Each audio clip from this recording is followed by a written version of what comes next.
Your parents divorced when you were 3, and you grew up basically without a dad. Tell me about that experience and how that impacted really the rest of your life. Well, it was it was not a thing any individual ought to wish for or be thankful for. It was just one of those tragic situations. After the divorce, and I was taken by my mother to her parents and the 2 daughters that were there and her sisters that I mentioned I grew up with. They were just, like Shirley was just a couple of years older than me. Martha was probably 5 or 6 years older than me. But they were stalwarts in the faith, musicians. They loved music. They loved their fellowship. So I had a strong influence there. Sadly, never had much of a relationship with my father unless I made a bus trip to see him. And I did that, but I might have stayed in my dad's home one time my entire life that I can remember. And my dad was never in my home. He never saw you, and his grandkids was never in our home. But if I went to Athens to his parents, he would come from his factory where he was the head manager and overseer for his whole business life. Athens Table Company in Athens, Tennessee, and was a very successful businessman. I don't know. I think I remember one time we played his school in basketball. And I remember seeing him come in one night for a game and watched for a period of time and then left. I don't know that he ever saw a football game unless he saw it or heard it on radio. We didn't have television back then at that particular point. But I don't know. We just I would go to his office and have a visit, and that was basically it. He remarried and he had 2 daughters, but it was not an easy pilgrimage without a father. But the interesting thing is when my grandparents took me to First Baptist Cleveland, and we were involved, Sunday school, the Royal Ambassadors, the whole shebang. But the interesting thing was that there were men that reached out to fatherless kids in the fellowship that made a huge difference. You could always count on them. They were very faithful men, men of encouragement, men that would help you if you needed help. It was a good journey, and then. Of course, my mother remarried when I think I was about 12 when she remarried, and my stepdad, Frank Calloway. Frank was not a believer. He owned a service station, a very hard worker, came from a family of hard workers that were very faithful to the businesses of Cleveland, Tennessee, all of them. And Frank was, Frank finally came. He never received my witness. I have sought to share the faith with Frank many times. And it was late in his life. He was probably the summer of his, I guess he was 88, I think, when he died, close to 88. And Sue and I were living, of course, here in Texas at the time, and those last 2 years of his, we had to put my mother into a nursing home, and Frank, we had to put him into a assisted living place. And we made 6 to 8 trips from Belton, Texas to Tennessee over a 2-year period, 6 to 8, 9 trips over that time. Taking care of the 2 parents, and mother then in assisted living, and Frank, mother in a nursing home, Frank in assisted living. And Frank was there, and we had gone for one of the last visits that we felt we'd see one of them alive. We just weren't sure, your mother and I.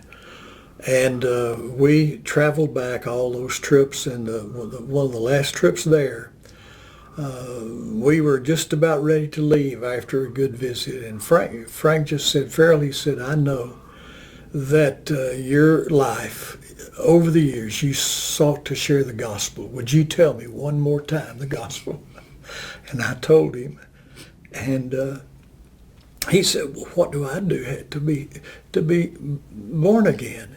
I said, you pray the sinner's prayer and call for mercy and grace. And he said, would you help me?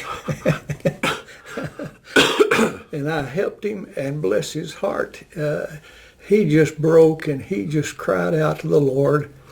And the interesting thing was, he prayed to receive the Lord, and we put the blessing on his life. And it was so interesting that just a few weeks after we'd had to put him in the nursing home, the nurses called and they said, we have known Frank Calloway all of our lives.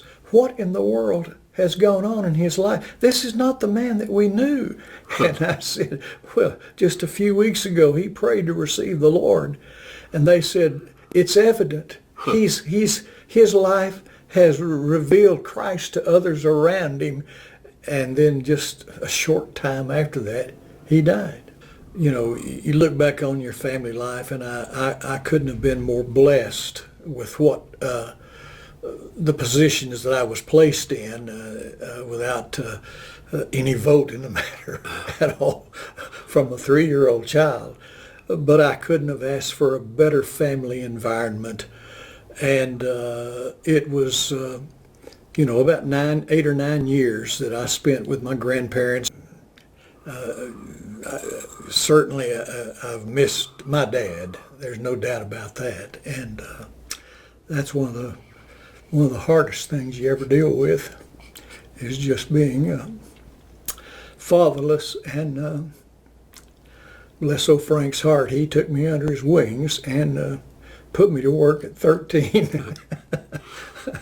Paid me a little salary, which was fine. And so I had, 7 or 8 years. Well, not that. I get maybe 6 or 7 years with Frank before I left for Baylor or Georgia Tech and then Baylor. But he always was a strong supporter, and so we were enriched by that. And I have good memories along with the pains. So that's just a part of life. That's it. Your 80th birthday. Oh, yeah. Just a few weeks away. Couple of weeks away. Biggest regret? Oh, I can't think of any regrets. I don't know that I ever had a regret. Some memories I could I could remove some memories of individual happenings that shouldn't be a part of it, but I don't know that I have ever regretted a day of ministry in my life. As a father and grandfather and great-grandfather, what word of encouragement could you give to the dads that are going to see this? Well, they just need to be. They need to be men of the Word themselves. It bothers me, Scott, that so many men are, quote, enthusiastic disciples that never open up the Bible. When Jesus says, "Man does not live by bread alone; he lives by every word that proceeds out of the mouth of God." We are called to be men of the Word, men of the Spirit, men of the mission, men of family responsibility, civic responsibility, social responsibility. We're to be salt and light. And we're not to be bitter fruit and darkness. And yet so many do not, they do not recognize the family of faith, beginning with the person, the unit of husband and wife, father and mother and children, extended and expressed and going beyond. And hey, I'm still reaching out. I'm on my computer every day just about, and still searching the Word and still trying to hear the new calling and the new window that I haven't seen as yet, or the new door that He's opening up. And somehow we've got to bring people back and churches back to daily discipleship, where they live out the faith in everything that they do and everything that they are. So many times it's just show up on Sunday and do as you please the rest of the time. And I see no evidence of that in the Word. I don't see how you find reading the historical, the birth of the church. Before the church ever came to being, it was in the heart and mind of God, and you set aside men who understood the Messiah is coming. He'll be here someday. You put your faith and trust in Him. And you look at the men that wrote the Old Testament. They were men of the Word, men of the Word that they had, and men of faith. They had heard of the Messiah that was to come, and they held on to that, and they rejoiced when any portion of the Word came to be a part of their lives, and they treasured the Word. It became their daily bread, and they lived by it.